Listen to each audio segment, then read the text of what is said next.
వాడు ఏం తట్టుకుంటాడు? తప్ప గొప్ప నాకు తెలియదబ్బా, ఏడెవడు కాదు. నెల్లూరులో గ్రావెల్ ఎట్టబోతుంది, ఇసుక ఎట్టబోతుంది. ఇవన్నీ రాజకీయ నాయకులు చాలా మాట్లాడతాం. మేమందరం సత్య హరిశ్చంద్రులు అమ్మ మూడుమే, సత్యచంద్రులకి కడుపులో పుట్టాం, అందరం మాట్లాడతాం.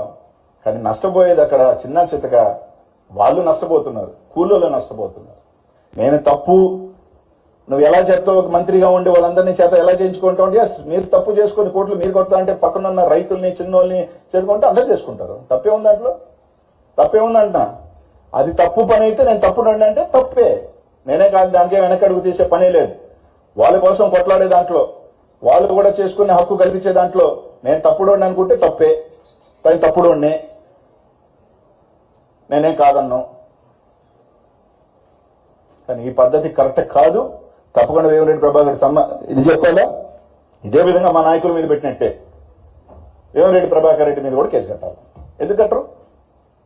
ఎందుకు కట్టరంట? నేను అంటే మళ్ళీ రకరకాలు అంటారు. ఇంకా చాలా ఉంది కదా అంట, అన్నీ మాట్లాడదాం, ఏం పర్వాలేదు. ఇప్పటి వరకు నేను మాట్లాడిన ప్రతిదీ కూడా మీకు ఏది కావాలన్నా ఇదిగోండన్నా, సెంట్రల్ గవర్నమెంట్ యాక్ట్ కూడా 50 years దాటిన తర్వాత గవర్నమెంట్ తీసేసుకోవాలి, మళ్ళీ ఆప్షన్కి పెట్టాలి. ఇది సెంట్రల్ గవర్నమెంట్ యాక్ట్. 69 సంవత్సరాలు అవుతాయని అయిపోతున్నా కూడా మైండ్ల గురించి ఇది లేదు. ఇది గవర్నమెంట్ డంప్స్ మీద ఆప్షన్ వేస్తాను మొన్న తీసుకున్న జీవో. ఎన్ని వాళ్ళు రాసినయే. 30,000 టన్నులు 1,00,000 టన్నులు ఎట్టయిందో ఆ డీడీకే ఎరక. ఇదో శ్రీనివాసమైన మా గూడూరు ఇన్ఛార్జ్ ధర్నా చేస్తే హౌస్ అరెస్ట్ చేశారు, పాపం లోపలికి పోనీయకుండా. అది 70 సంవత్సరాలు అయిపోయిన మైను. ఏది కూడా నేను ఏది ఇంకోటి చాలా వాల్యుబుల్. ఇది మా డిఎంసీ గారు ప్రవీణ్ గారు ఈ గవర్నమెంట్ వచ్చిన తర్వాత ఒక జీవో ఇచ్చాడు. ఎన్విరాన్మెంటల్ పర్మిషన్ లేకుండా, క్లియరెన్స్ లేకుండా టెంపరీ పర్మిట్ కూడా ఇవ్వకూడదు అని ఆయన ఇచ్చిన జీవో, ఆయన ఇచ్చిన మెమో సర్క్యులర్. ఈ మైళ్ళకి ఇదేనికన్నా ఉందా ఈసీలు? అసలు పర్మిట్స్ ఇష్యూ చేసే అవకాశమే లేదు కదా ఈ మెమో ప్రకారం. ఇల్లీగలే కదా. దారిన పోయే డ్రోన్ వేసినాడు మాత్రం హుటాహుటిన ఎత్తుకెళ్ళి కేసు అరెస్ట్ చేశారు. దారిన పోయే ఆడవాళ్ళని ఆపుతూ చెక్కింగ్లు చేస్తూ ఇబ్బందులు గురి చేస్తూ నా గంజాయి బేసలు, ఆ గంజాయి కొట్టి ఏం జరిగితే ఎవరి బాధ్యులయ్యా? గంజాయి నాశాకెక్కి తలకెక్కిన తర్వాత ఏం జరగద్దో ఏమో మన అందరికీ కూడా తెలుసు. మర్డర్లు జరిగేస్తున్నాయి, రకరకాలు జరుగుతున్నాయి. ఆ చీకట్లో సైదాపురం ప్రాంతంలో లైట్ల ప్రాంతంలో మహిళలు పోవాలంటే ఈ గంజాయి బ్యాచ్ ఆగి ఆపుతా ఉంటే ఎవడు బాధ్యులు? అక్కడ కనిపించలేదా పోలీసులకి? ఇవన్నీ ఒక ఆడబిడ్డ కేసు కడితే ఇప్పుడు రెస్పాన్స్ లే. వైస్ చైర్మన్, జిల్లా పరిషత్ వైస్ చైర్మన్ గా పనిచేసిన అమ్మాయి, ఆ మండలానికి జిల్లా పరిషత్ మెంబర్ గా పనిచేసిన అమ్మాయి ఇప్పుడు దిక్కులే. ఇంకెవరిని అడగాలంటే అడగచ్చబ్బా.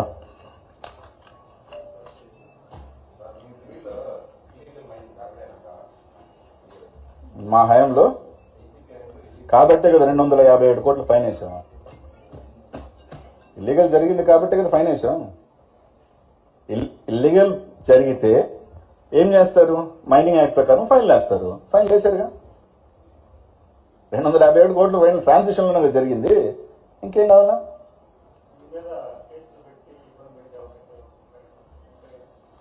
ఇంత మాట్లాడిన తర్వాత తప్పకుండా వాళ్ళ ప్రయత్నాలు వాళ్ళు చేస్తారు.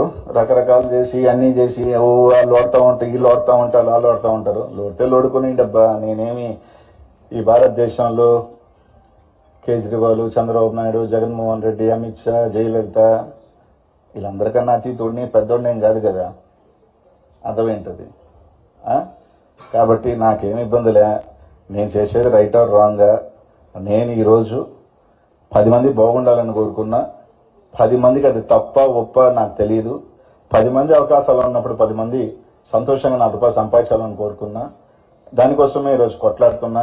వాళ్ళు ఏదో కేసు కడతారు, నా మీద ఇది పెడతారు. బంగారంగా కట్టినప్పుడు చాలా మంది ఈరోజు చాలా మంది సిండికేట్ లో తిరుగుతున్న చాలా మంది చాలా అకౌంట్లు బయటకు వస్తాయి.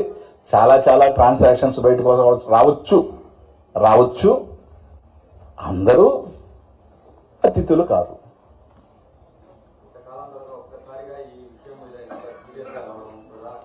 కారణం రెండే. ఒక 1 year నుంచి నెక్స్ట్ నా పర్సనల్ రీజన్స్, నేను నర్సరావుపేటకి వెళ్ళటం, ఇక్కడ నేను ఓడిపోయిన తర్వాత నాకు కొంచెం ఇదైంది. నా జిల్లాను వదిలి వెళ్ళిపోయిన తర్వాత కొంచెం నేను టైం తీసుకోవడం జరిగింది. కొంచెం ఫ్యామిలీకి కొంచెం టైం కేటాయించాలనుకున్నా.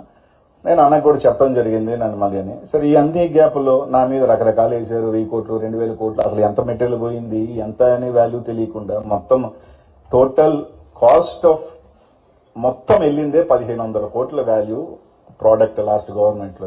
ఆ మొత్తం అనిల్కే చిజ్జోబులేని ఇచ్చేసారన్నారు. రకరకాలు రాసుకున్నా నాకేమి ఇదేం కాదు. కానీ ఈరోజు రావడానికి కారణం 3 రీజన్స్ మేజర్. ఒకటి, ఇన్ని లీగల్ మైన్స్ రాజా గారి దగ్గర నుంచి, జింపెక్స్ దగ్గర నుంచి ఎంతో మంది 10 నెలల నుంచి వాళ్ళు తిరగని చోటు లేదు, ఎక్కని కోర్టు లేదు. ఇంతమంది జరుగుతుంటే దానికి సంబంధించి కొన్ని వేల మంది రోడ్ల మీద పడి ఇబ్బంది పడుతుంటే నేను అడిగేది కాదు, మీరు వెళ్ళి ఇంటర్వ్యూలు తీసుకోండి, కనీసం స్పందన లేదు. పెద్ద మనిషి ముసుగుల్లో వీళ్ళు మాత్రం సత్యహరిశ్చంద్రులాగా యథేచ్ఛగా ఈ విధంగా దోపిడీ చేస్తా ఉంటే, మేము మాట్లాడకుండా ఉంటే ఇది ఎంతవరకు కరెక్ట్? ప్లస్ మా నాయకుల మీద పెట్టిన కేసు ఇదేంది? అదేంటంటున్నా, మీరు ఓపెన్ చేసిన మైన్లు ఎవరి ఫైల్ ఉన్న మైన్లు ఓపెన్ చేశారు, ఫైల్ లేని మైన్ల మీద ఓపెన్ చేయాల. అది బలిగంత కదా. కోట్ల రూపాయలు ఫైన్లు కలెక్ట్ చేయకుండా వాళ్ళ మైన్లు ఓపెన్ చేశారు. ఫైల్ లేని మైన్లు మాత్రం ఈ రోజుకి ఓపెన్ చేయాల. పెద్ద మనిషి ముసుగులో మీరు చేస్తుంది ఏంది చాలా తెలియాలి కదా. అందుకే రావటం జరిగింది. What ever consequences I face నాకు తెలుసు. నా మీద చాలా గట్టిగా వస్తారని కూడా తెలుసు. రెడీ. ఒక పిచ్కి వచ్చానంటే రెడీ. నా మీద 1000 కోట్లు ఉన్నారు. దాని మీద కూడా ఈ రోజు కాదు 1 వీక్లోనే వస్తా. అంటే నా 1000 కోట్లు, 2000 కోట్లు, 3000 కోట్లు, ఆడ కోట్లు కొన్నాడు, చెన్నైలో కోట్లు, దాని మీద కూడా 1 వీక్లో వస్తా. దాని మీద కూడా మొత్తం నాకెంత ఉంది, నా చిట్టి ఏంది, నాది ఏంది, నా చిట్టీలు కొంతమంది చెప్తుంటారు, నీ చిట్టీలు బయటపడతావు, నీ ఆస్తులు ఏడున్నాయి, నీ ఆస్తులు ఇక్కడ ఉన్నాయి, నీ ఆస్తులు అక్కడ ఉన్నాయని. మొత్తం నా ఆస్తుల వివరంతో 1 వీక్లో, అంటే ఈ రోజు దాన్ని పెడితే బాగోదు కాబట్టి నెక్స్ట్ వీక్ వస్తా, ఇస్తా. అధికారంలో వాళ్ళు ఉన్నారు, మొత్తం అది కూడా చెప్తా వివరణగా, ఏం ఇబ్బంది లే. అనిల్ అనేవాడు భయపడ్డబ్బా. అయినా కూడా ఒకవేళ వస్తే మంచిది, రాకపోయినా కూడా దేనికైనా కూడా ఫేస్ చేసేదానికి కూడా వైఎస్ఆర్ కాంగ్రెస్ పార్టీ నాయకులందరం కూడా సిద్ధంగా ఉన్నాం. దానికి సంబంధించి ఆయన పారిపోయాడునో ఇట్టనో చెప్పుకోవాల్సిన అవసరం కూడా లేదు. ప్రతి ఒక్కరికి కూడా రైట్ ఉంటుంది. ఆ రైట్ కోసం తప్పకుండా ఇది చేసే అవకాశం ఉంటుంది. కానీ ఈరోజు ప్రధానంగా నేను రావడానికి కారణం ఏంటంటే, ఈరోజు చాలా మందికి నెల్లూరు జిల్లా ప్రజలకి సరే నా మీద వేసినాయి అంటే రైట్ చూద్దాం, అయ్యే నేను ఒకవేళ తవ్వుకుంటా పోతే అన్ని ఎక్కడెక్కడ తవ్వుకుంటాం, అన్ని కూడా తవ్వుకుంటాం, ఇబ్బంది ఏం లేదు. ఎవరెవరు ఉన్నారు, ఎవరెవరు చేసుకున్నారు, తవ్వుతా పోతే అన్ని కూడా బయటకు వస్తాయి, ఏం ఇబ్బంది లేదు. అనిల్ కుమార్ యాదవ్ సైదాపురంలో అడుగు పెట్టాడా, గూడూరులో అడుగు పెట్టాడా, మైన్ ఓనర్ని పిలిచి మాట్లాడా, ఏ రోజైనా మైన్ ఓనర్లతో కలిసి మాట్లాడా, కనీసం మైన్ ఓనర్లకు ఎవరికైనా ఫోన్ చేశాడా, లేదా ఎవరికైనా ఫోన్ చేశాడా, అన్ని కూడా తెలుస్తాయి, ఏం ఇబ్బంది లేదు. అని కూడా అది ఎలా జరుగుతుందో అలా జరుగుతుంది. కానీ ఒకటి మాత్రం మీ అందరికీ కూడా చెప్తా ఉన్నాను, ఇల్లీగల్ మైనింగ్ జరిగింది రైట్. ఇల్లీగల్గా రైతు పొలంలో ఉన్న వాళ్ళు కొంతమంది రైతు పొలంలో చేసుకున్నారు, ఇల్లీగల్ మైనింగ్లో ఉన్న వాళ్ళు కొంతమంది చేసుకోండొచ్చు. వీటికి అన్నిటికీ సంబంధించి ఈ గవర్నమెంట్ రాకముందే ట్రాన్సిషన్ పీరియడ్లో, అంటే ఈ గవర్నమెంట్ ఎన్నికల నుంచి ఈ గవర్నమెంట్ లోపలే దాదాపు ఇల్లీగల్ మైనింగ్ జరిగిందని దాదాపు నాకు తెలిసి ఒక 100-150 పైనే ఆ ఫైల్స్ మీద దాదాపు 255 కోట్ల రూపాయలు ఫైన్ వేయటం జరిగింది. తప్పు చేశారు, ఫైన్లు వేశారు. ఫైన్లు కలెక్ట్ చేసుకోవాల్సిన బాధ్యత మైనింగ్ డిపార్ట్మెంట్ ఉంటుంది. ఎందుకంటే తప్పు జరిగినప్పుడే దానికి సంబంధించిన ఈ ప్రభుత్వం వేయలేదు. ఈ ప్రభుత్వం చేయాల్సిందల్లా ఒకటేంటంటే ఫైన్లు కలెక్ట్ చేసుకోండాలి. 255 కోట్లు ఫైన్ చేశారు. తర్వాత ఈ ప్రభుత్వం వచ్చిన తర్వాత మైన్స్ అన్నింటిలో కూడా ఆపివేయడం జరిగింది కొన్ని నెలల పాటు. వీటిలన్నింటి మీద ఎంక్వైరీ చేయాలా, ఇన్స్పెక్షన్ చేయాలని. సరే, ఇన్స్పెక్షన్ అన్ని చేశారు, బానే ఉంది. ఇన్స్పెక్షన్ చేసిన తర్వాత ఒక 2 నెలలు 3 నెలలు అన్ని తర్వాత ఒక రిపోర్ట్ పంపించిన తర్వాత ఆ రోజైనా ఆ మైన్స్ ని ఓపెన్ చేశారా? ఒక ఆర్డర్ రిలీజ్ చేశారు, మైన్స్ కి గైడ్ లైన్స్ చేశారు, బానే ఉంది రైట్. ఏం ఓపెన్ చేశారు? పెనాల్టీ లేని ఓపెన్ చేయాల.